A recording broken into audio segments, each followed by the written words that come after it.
Morning everyone. आशा करते हैं कि आप सभी बहुत ही अच्छे होंगे। मैं हूं शशिकांत कुमार और आज जो है हम लोग लेकर आए हैं relation and function NCERT class 11th का चैप्टर जो है सेकंड, और उसका जो है हम लोग देखने वाले हैं लास्ट एक्सरसाइज का सॉल्यूशन। कॉन्सेप्ट और क्वेश्चन दोनों ही देखेंगे। हर क्वेश्चन के लिए कौन से कॉन्सेप्ट अप्लाई हो रहे हैं वो भी देखेंगे, साथ साथ इसका कंप्लीट सॉल्यूशन भी देखेंगे। तो इसके लिए चलते हैं हम अपने स्क्रीन पे और सॉल्व करते हैं एनसीईआरटी एक्सरसाइज 2.3 के हर एक क्वेश्चन को। तो स्टार्ट करते हैं। तो एक बार फिर से जो है हम लोग एक और एक्सरसाइज के साथ में हम अपलोड स्क्रीन पे आ चुके हैं और देख रहे हैं रिलेशन एंड फंक्शन का एक्सरसाइज 2.3। तो इसमें आइए देखते हैं क्वेश्चन नंबर 1। और क्वेश्चन नंबर 1 क्या है कि which of the following relations are function, give reasons if it is a function, determine its domain and range. पहले तो बताना है कि इसमें से कौन से फंक्शन है। अगर जो फंक्शन है तो फिर आपको डोमेन और रेंज फाइंड करना है। तो सबसे पहले फंक्शन के लिए हम लोग ड्रॉ करते हैं इसका वेन डायग्राम क्वेश्चन नंबर 1 का। बात करें इसमें तो जो फर्स्ट कोऑर्डिनेट होता है वो सेट ए का होता है और सेकंड कोऑर्डिनेट जो होता है सेट बी का होता है। तो यहाँ पास एक हम लोग जो है वेन डायग्राम प्लॉट करेंगे सेट ए को लेकर, और एक जो है हम लोग वेन डायग्राम प्लॉट करेंगे सेट बी को लेकर। तो यहाँ पर सेट ए में बात करें तो क्या क्या एलिमेंट है सेट ए में? 2 5, देखो अब 2 5 8 11 14 17, 2 5 8 11 14 17। सेट बी का बात करें तो सेट में 1 1, यानी सभी में क्या है 1 है। तो इसमें सिर्फ एक ही एलिमेंट है और वो भी 1। यहाँ पर रिलेशन का बात करें तो 2 का रिलेशन 1 के साथ में है, फिर 5 का भी रिलेशन 1 के साथ में, 8 का भी 1 के साथ में, 11 का भी, उसी तरीका से 14 एंड 17, इन सभी का रिलेशन 1 के साथ में है। तो हमें फंक्शन होने के लिए क्या चाहिए, हर एक एलिमेंट का एक यूनिक इमेज जो है सेट बी में दिखना चाहिए। तो हम इस रिलेशन को क्या बोलते हैं, फंक्शन। तो रीजन में यहां पास लिख देंगे क्या, it is a function, it is a function since every element of set A has unique image in set B. मतलब सेट ए का जितना भी एलिमेंट है उसका एक इमेज जो है बी सेट में बन रहे हैं। इस वजह से क्या है, ये फंक्शन है। अब जब फंक्शन हो गया है तो डोमेन निकालना है। डोमेन यानी पूरा का पूरा सेट ए को लिख दीजिए। तो सेट ए में क्या है, 2 5 8 11 14 17, ये हो गया सेट ए। रेंज का बात करते हैं तो रेंज जो है हमारा पूरा का पूरा सेकंड कोऑर्डिनेट होता है, और सेकंड कोऑर्डिनेट क्या है, 1 है सभी में। फर्स्ट कोऑर्डिनेट वही था जो सेट ए में था, और सेकंड कोऑर्डिनेट है सभी में 1 है। बोल सकते हैं कि सेट बी है। तो ये हमारा डोमेन और रेंज सेट यानी क्वेश्चन नंबर 1 का फाइंड आउट हो चुका है। देखते हैं क्वेश्चन नंबर 2। अब यहाँ पास जो है क्वेश्चन नंबर 2 पे हम लोग आ चुके हैं, और क्वेश्चन नंबर 2 में क्या है, एक रिलेशन गिवन है और जिसमें 2 4 6 8 10 12 14, और सेट बी का एलिमेंट जो है 1 2 3 4 5 6 7 है। वेन डायग्राम प्लॉट करते हैं क्योंकि इससे क्वेश्चन को सॉल्व करना आसान होता है। तो ये हमारा सेट ए हो गया। उसी तरीका से यहाँ पास हो गया सेट बी।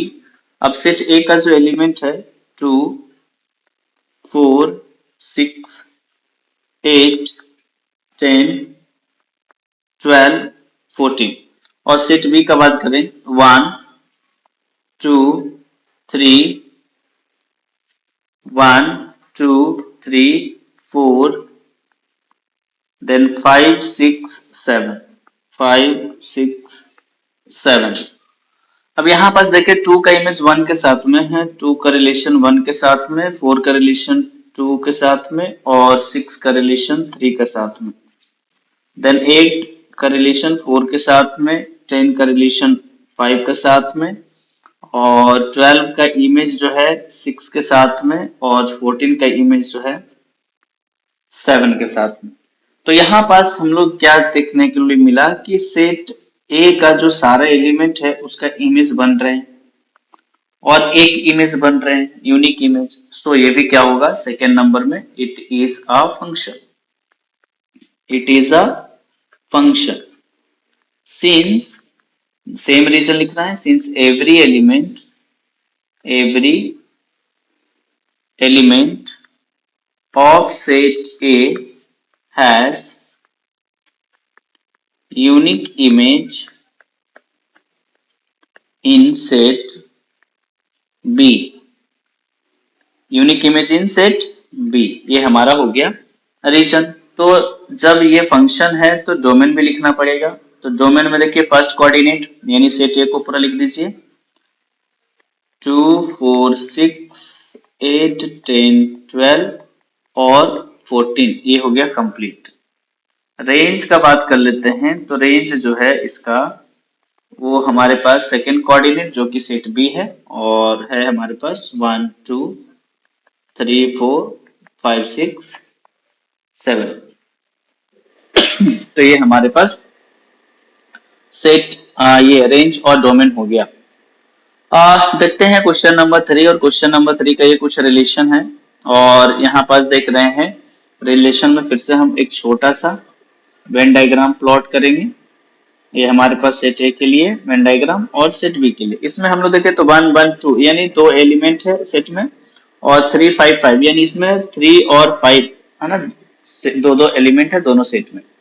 तो 1 का इमेज 3 के साथ, 1 का इमेज 5 के साथ, 1 का इमेज 3 के साथ भी है और 1 का इमेज 5 के साथ है। देखिए जब एक ही एलिमेंट का इमेज 2 हो तो ये जो है रिलेशन फंक्शन नहीं कहलाता है। एक इमेज का एक एलिमेंट का सेट ए से एक ही इमेज होना चाहिए, मतलब हर एक प्री इमेज का एक ही इमेज होना चाहिए। दो अगर जो इमेज बन रहे हैं तो 2 इमेज बन रहे हैं तो ये फंक्शन नहीं होंगे। तो हम लोग लिखेंगे इसका रीजन में थर्ड नंबर का, it is not a function since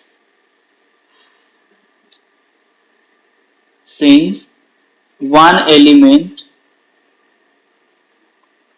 element of set A has more than 2 images in set B। अब ये लिख दिए तो हमारा रीजन कंप्लीट हो गया कि क्यों ये सेट जो है क्यों ये रिलेशन जो है फंक्शन नहीं है। तो यहाँ पास हो जाता है हमारा question number 3 complete. Question number 4, question number 4 में बोलते हैं कि find the domain and range of the following real function. यहाँ पास डोमेन और रेंज का बात किया गया है।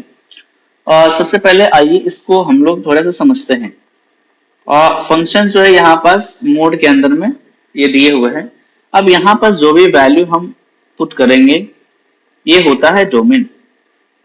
ये क्या होगा, डोमेन यानी इनपुट जो है, यहाँ से जो भी वैल्यू हमें मिलेंगे आउटपुट जो मिलेंगे ये कहलाता है रेंज। ये बात क्लियर। एफएक्स जो है इसी को हम लोग वाई भी बोल सकते हैं, ठीक है। तो अगर जो आप देखो find the domain and range of the following real function, ये रियल फंक्शन है। अब यहाँ पास एफ का वैल्यू जो भी रखे, जैसे मान लीजिए 0 रख लेते हैं तो इसका तो वैल्यू 0 हो जाएगा। अब मान लीजिए हम रख लेते हैं 1 तो इसका वैल्यू -1 हो जाएगा। अगर जो इसका वैल्यू रख लेते हैं -1 तो भी वैल्यू क्या हो जाएगा, -1 ही हो जाएगा, क्योंकि मोड का वैल्यू प्लस में कर देगा, फिर बाहर में जो माइनस है वो माइनस कर देगा। कुछ भी वैल्यू रख लीजिए, मान लेते हैं कि और कुछ रख लेते हैं -2 तो इसका वैल्यू हो जाएगा फिर -2। +2 रख लेंगे तो भी यहाँ पास वैल्यू क्या मिल जाएगा, -2। तो हम जो वैल्यू रखने का है, जो मतलब वैल्यू पुट कर सकते हैं, वो तो हम पूरा रियल नंबर रख सकते हैं। बात समझ रहे हैं।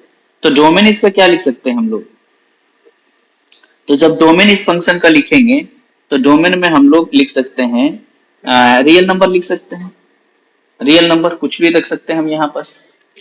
अब रियल नंबर है तो हम ये भी लिख सकते हैं कि माइनस इंफिनिटी से लेकर प्लस इंफिनिटी तक हम इसका वैल्यू लिख सकते हैं। बात सही है। लेकिन जब हम फंक्शन रख रहे हैं, सॉरी, जब हम वैल्यू को रख रहे हैं 0 1 -2 रियल रियल नंबर जो हम पुट कर रहे हैं, आउटपुट हमें क्या ऑब्जर्व करने के लिए मिल रहा है कि इसका जो मैक्सिमम वैल्यू है 0 है और मिनिमम वैल्यू का तो कोई लिमिट नहीं है, ये माइनस में हमेशा चलते जा रहा है। तो रेंज जो है हमारा इससे क्या मिल जाएगा, रेंज जो है, रेंज मिल जाएगा 0 से लेकर कहाँ तक, यानी माइनस इंफिनिटी तक। यानी हम लोग इसको थोड़ा सा माइनस वाले को लेफ्ट में रखते हैं, तो माइनस इंफिनिटी से लेकर 0 तक जो है इसका वैल्यू मिलेगा, मतलब 0 भी मिल सकता है। तो ये हमारा हो गया रेंज यहाँ पर। अब देखते हैं नेक्स्ट क्वेश्चन को।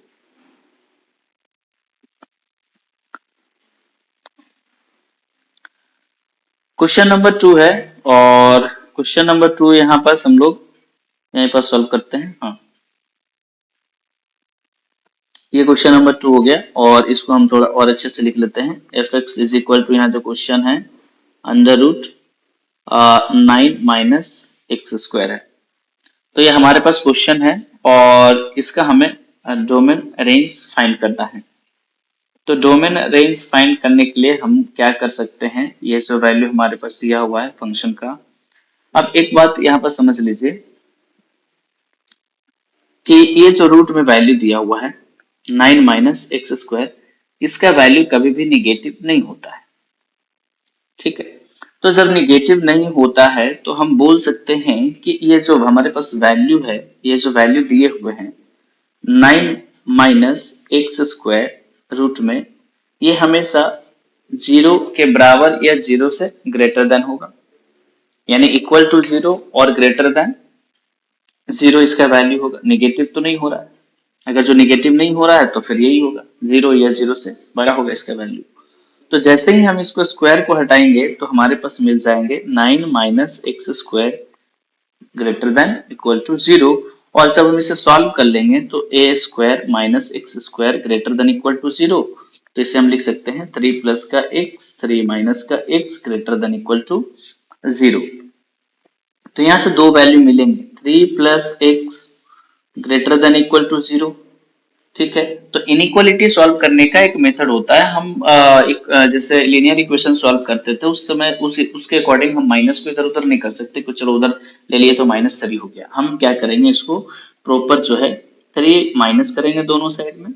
तो जैसा ही हम 3 माइनस करेंगे तो हमें मिल जाएगा x greater than equal to -3। और एक वैल्यू हमारे पास और है, वो वैल्यू जो है 3 माइनस एक्स, इस तरीके से है 3 माइनस का x greater than equal to 0। जब हम यहाँ पर फिर से माइनस करेंगे 3 दोनों साइड में, तो हमारे पास क्या हो जाएगा, 3 कैंसिल हो जाएगा, यानी -x greater than equal to 0 -3। Minus को हटाने के लिए हम माइनस से मल्टीप्लाई करेंगे, तो माइनस से जैसे ही हम मल्टीप्लाई करेंगे इसको, तो साइन हो जाता है चेंज। ठीक है। माइनस से किसी भी इनइक्वालिटी में दोनों साइड अगर जो हम लोग मल्टीप्लाई करें तो ये जो साइन है वो साइन हो जाता है रिवर्स। ठीक है। अगर जो इस तरीके से है लेस देन का तो ग्रेटर देन का साइन हो जाएगा, और ग्रेटर देन का है तो साइन को रिवर्स कर देते हैं, जिस तरीके से हम लोग किए। तो यहाँ पास जो वैल्यू मिल रहा है हमें, वो क्या मिल रहा है, इस तरीके से मिल रहा है। अब इसे हमें क्या लिखना है, डोमेन और रेंज। अच्छा, ये जो फंक्शन है यहाँ पास वैल्यू रखने के लिए हम क्या कुछ भी रख सकते हैं। जैसे मान लीजिए यहाँ पास वैल्यू रखकर हम चेक करें, ऊपर वाले थोड़ा हम क्लीन करके चेक करते हैं। आइए,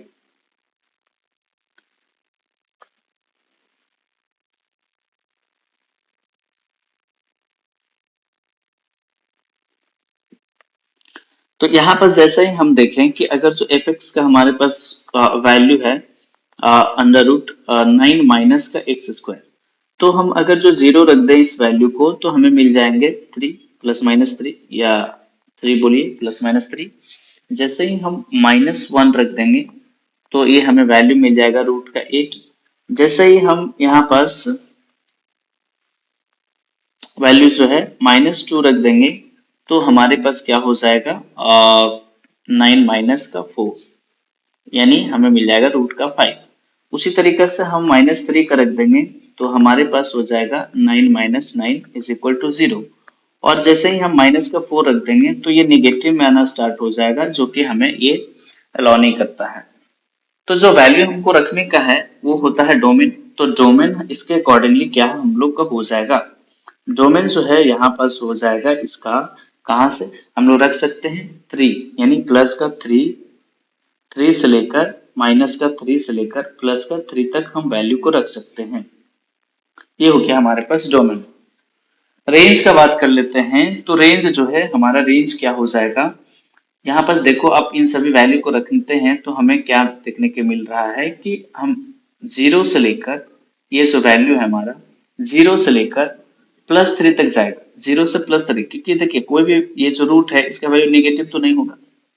निगेटिव नहीं होगा तो कहाँ से, मिनिमम वैल्यू हमको 0 दिख रहा है और मैक्सिमम वैल्यू क्या दिख रहा है 3, और बाकी जितने भी वैल्यू आ रहे हैं इसके बीच का आ रहे हैं। तो रेंज जो है इसका हमें मिल जाएगा, रेंज जो है वो 0 से लेकर 3 तक मिल जाएंगे। 0 भी हो सकते हैं और 3 भी, दोनों वैल्यू मिल सकते हैं। तो ये हमारा रेंज और ये हमारा डोमेन, सॉरी ये हमारा डोमेन और ये रेंज। तो इस तरीके से जो है हम इस इक्वेशन को सॉल्व करेंगे। ठीक है, चलिए नेक्स्ट हम लोग देखते हैं।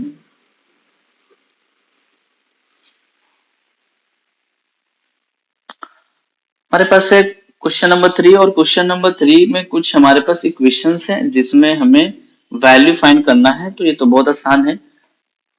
एफ का वैल्यू हम 0 रखना चाहते हैं तो एक्स जहां है वहां 0 रख दीजिए, और ये हो जाएंगे 2 माइनस 5 माइनस 3। उसी तरीके से 7 है तो 7 रख देंगे, जहां पास एक्स है वहां 7 रख दीजिए, -5 यानी 14 माइनस 5 क्या हो गया 9।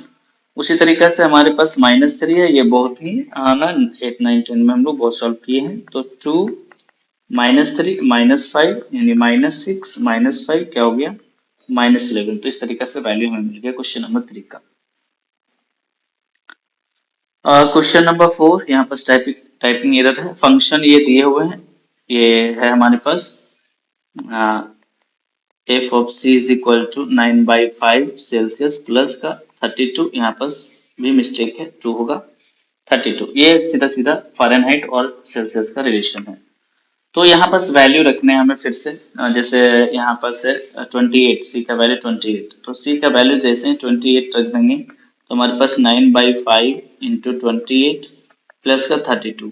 अब जो भी इसको सॉल्व करके आएंगे वो हमारे आंसर हो जाएंगे। उसी तरीके से -10, तो 9/5 इंटू का -10 प्लस का 32, तो 5 2 जा 10, 9 2 जा 18, मतलब -18 प्लस का 32 हमारे पास हो गए 12 4 और 14।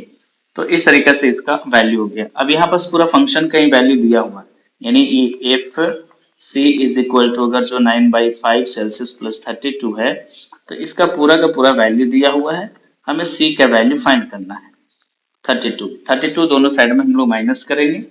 तो 212 माइनस का 32 is equal to 9/5 Celsius plus 32 minus 32। तो यहाँ बस 0 11 8 180 is equal to 9/5 into c, है ना, ये हो जाएगा। अब इसे हमें क्या करना है, रेसिप्रोकल करके 180 इंटू यहाँ पास कर देते हैं 5/9 से मल्टीप्लाई, और यहाँ पास भी है 5/9 से मल्टीप्लाई कर देंगे दोनों साइड में। ठीक है, तो ये हमारे पास कैंसिल हो जाएगा, 9 2 जा 18, 5 2 जा 10, मतलब सी का वैल्यू जो है 5 2 जा, हाँ 10 हो जाएंगे। तो यहाँ पास सी का वैल्यू जो है 20 और भी पास 100 हो जाएंगे, सॉरी 100 हो जाएंगे। यहाँ पास ये जो है 100 हो जाएंगे, ये 20 से कटेगा ना, 9 2 जा 20, तो हाँ ये हो जाएंगे 100। सी का वैल्यू जो है 100। ये कैलकुलेशन है, ज्यादा ये टफ है नहीं, तो आराम से कैलकुलेट कर सकते हैं इसे। नेक्स्ट क्वेश्चन है, और क्वेश्चन है हमारे पास फाइंड द रेंज। इसमें रेंज फाइंड करना है each of the following function. Function दिया हुआ है, फिर से बात करें फंक्शन का, तो हमारे पास फंक्शन जो है वो है 2 माइनस 3x। रेंज हम यहाँ पास बताएं, जो भी इनपुट करेंगे ये इनपुट जो है डोमेन कहलाता है, और यहाँ से जो वैल्यू मिलेंगे वो हमें रेंज कहलाता है। तो आइए यहाँ पर देखते हैं, फंक्शन दिया हुआ है 2 माइनस थ्री एक्स है, x belongs to real number और x ग्रेटर देन 0। तो यहाँ पर एक कंडीशन दिया हुआ है कि x जो है ग्रेटर देन क्या है, 0 है। तो यहाँ पर हमें लाना है 2 माइनस थ्री एक्स, ये जो x वाले पार्ट है इसको किसी तरीके से हम इस वैल्यू को लेकर आते हैं। तो हम क्या करेंगे, इसको -3 से दोनों साइड मल्टीप्लाई करेंगे। तो -3 से जैसे ही मल्टीप्लाई करेंगे तो साइन तो चेंज हो जाता है। अभी अभी हम लोग सीखे हैं कि अगर जो कोई भी इनइक्वालिटी है और माइनस से दोनों साइड मल्टीप्लाई हो तो इनइक्वालिटी का साइन जो है वो चेंज हो जाता है। ग्रेटर देन जो है यहाँ पास लेस देन में कन्वर्ट हो गया। तो ये हमारे पास मिल गया -3x लेस देन 0। नेक्स्ट जो है हमें 2 प्लस करना है। तो 2 यहाँ पास -3x प्लस का 2 लेस देन 0 प्लस का 2। तो यानी इसको हम लोग अरेंज करके लिखें तो 2 माइनस 3x लेस देन 2।